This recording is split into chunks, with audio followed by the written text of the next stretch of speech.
Hello guys, this video teach you how to create a group chat with your Facebook friends. First go to www.facebook.com. Then click group from your newsfeed in the left menu. Click create new group in the left menu. Give your group a name.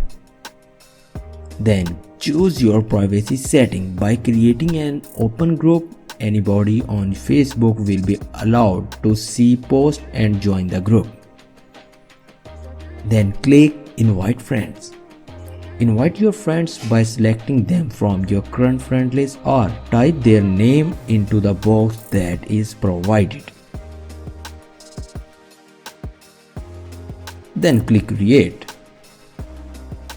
Your page can be the admin of up to 200 groups.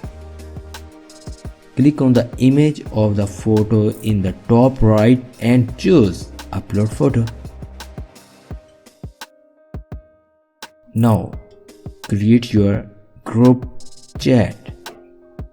Please like this video, subscribe our channel and press bell icon for more updates. Thanks for watching.